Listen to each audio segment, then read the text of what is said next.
Very famous ಮಿತ್ ಬಗ್ಗೆ ಮಾತಾಡುವ. ಹಾಂ ಓಕೆ, ತುಂಬ ಜನ ಐ ಥಿಂಕ್ ನೀವು ಕೇಳಿರ್ತೀರ.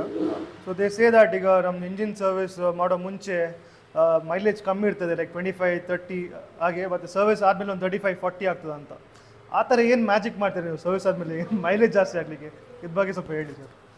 ಹಾಂ ಹೌದು, ನನಗೂ ಭಾಳ ಜನ ಈ ಥರ ಕ್ವಶನ್ಸ್ ಕೇಳ್ತಾರೆ. ಬಟ್ ಇದು ಏನಂದರೆ ಮೈಲೇಜ್ ನಿಮಗೆ ಸರ್ವಿಸ್ ಆದಮೇಲೆ ಜಾಸ್ತಿ ಆಗೋದು ಕಡಿಮೆ ಆಗೋದು ಆ ಥರ ಇರೋದಿಲ್ಲ. ಯಾವಾಗಿಂದ BS6 BS4 ಅಂತ ವೆಹಿಕಲ್ಸ್ ಬಂತು ಅವಾಗಿಂದ ನಿಮಗೆ ಮೈಲೇಜ್ ಟ್ಯೂನಿಂಗ್ ಮಾಡೋ ಆಪ್ಷನ್ನೂ ಇಲ್ಲ. ಯಾಕಂದರೆ ಅದರಲ್ಲಿ ಬರೋದು ಥ್ರಾಟ್ಲ್ ಬಾಡಿ. ಸೊ ಥ್ರಾಟ್ಲ್ ಬಾಡಿಯಲ್ಲಿ ನಾವೇನು ಮೈಲೇಜ್ ಜಾಸ್ತಿನೂ ಮಾಡೋಕ್ಕೆ ಬರೋದಿಲ್ಲ, ಕಡಿಮೆನೂ ಮಾಡೋಕ್ಕೆ ಬರೋದಿಲ್ಲ. ಅದೆಲ್ಲ ಕಾರ್ಬೋರೇಟರ್ ವೆಹಿಕಲ್ಸಲ್ಲಿ ಇತ್ತು. ನಮಗೆ ಮೈಲೇಜ್ ಜಾಸ್ತಿ ಬೇಕು, ನಮಗೆ ಪಿಕಪ್ ಜಾಸ್ತಿ ಬೇಕು ಅಂತ ಅದರಲ್ಲಿ ಏರ್ ಸ್ಕ್ರೂ ಇತ್ತು, ಅದರಲ್ಲಿ ಅಡ್ಜಸ್ಟ್ ಮಾಡ್ತಾರೆ. ಬಟ್ ಥ್ರಾಟ್ಲ್ ಬಾಡಿಯಲ್ಲಿ BS6 ವೆಹಿಕಲ್ಸಲ್ಲಿ ಅಂತೂ ನಾವು ಏನೂ ಅಡ್ಜಸ್ಟ್ ಮಾಡೋಕ್ಕೆ ಬರೋಲ್ಲ.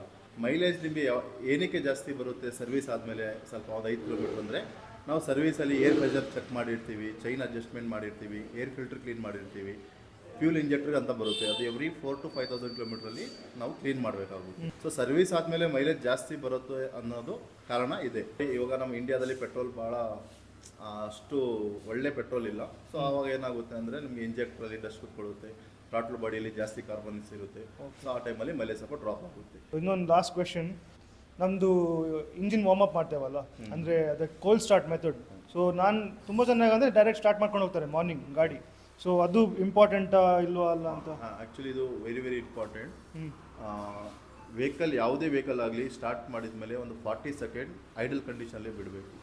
ಏನಕ್ಕೆ ಫುಲ್ ನೈಟ್ ಗಾಡಿ ನಿಂತ್ಕೊಂಡಿರುತ್ತೆ, ಆಯಿಲ್ ಎಲ್ಲ ಕೆಳಗಡೆ ಬಂದಿರುತ್ತೆ. ಸೊ ಆಯಿಲ್ನ ಸರ್ಕ್ಯುಲೇಷನ್ ಆಗೋಕ್ಕೆ ಮೇಲ್ಗಡೆ ತನಕ ಒಂದು ಫ್ಯೂ ಸೆಕೆಂಡ್ಸ್ ಟೈಮ್ ತಗೊಳುತ್ತೆ. ಸೊ ವೆಹಿಕಲ್ನ ಸ್ಟಾರ್ಟ್ ಮಾಡಿಬಿಟ್ಟು ಐಡಲ್ ಕಂಡೀಷನಲ್ಲಿ ಒಂದು 20 ಸೆಕೆಂಡ್ 30 ಸೆಕೆಂಡ್ ಬಿಡಿ. ಅವಾಗ ಏನಾಗುತ್ತೆ, ಆಯಿಲ್ ಎಲ್ಲ ಮೇಲೆ ಬಂದಿರುತ್ತೆ, ವಾಲ್ಸ್ ಹತ್ರ ಎಲ್ಲ ಬಂದಿರುತ್ತೆ.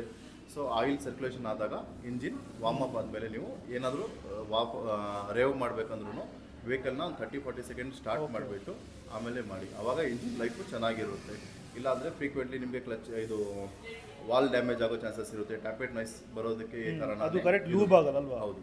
ಸೊ ಅದೇ ಸ್ಟಾರ್ಟ್ ಮಾಡಿ ಈಗ ರೇಸ್ ಮಾಡಿ ಹೀಟ್ ಮಾಡ್ತಾರೆ, ಅದು ಮಾಡಬಾರ್ದು, ಐಡಲ್ ಬಿಡಬೇಕು. ವೆರಿ ಇನ್ಫಾರ್ಮೇಟಿವ್, ಅದೆಲ್ಲ ತುಂಬ important. So fine sir, thank you so much. ತುಂಬ ಹೆಲ್ಪ್ ಆಯಿತು ನಿಮ್ಮಿಂದ. ಸೊ ನಮ್ಮ ಆಡಿಯನ್ಸ್ಗೆ ತುಂಬ ಹೆಲ್ಪ್ ಆಯಿತು. ಸೊ ಎಲ್ರಿಗೂ recommended, come here and have your bike serviced with perfect riders. In case express service ಬೇಕು ಅಂದರೆ ಪ್ಲೀಸ್ ಒಂದ್ಸತಿ ಕಾಲ್ ಮಾಡಿಬಿಟ್ಟು ಬನ್ನಿ. ಯಾಕಂದರೆ ನಮ್ಮ ಹತ್ರ ವೆಹಿಕಲ್ಸ್ ಜಾಸ್ತಿ ಇರುತ್ತೆ.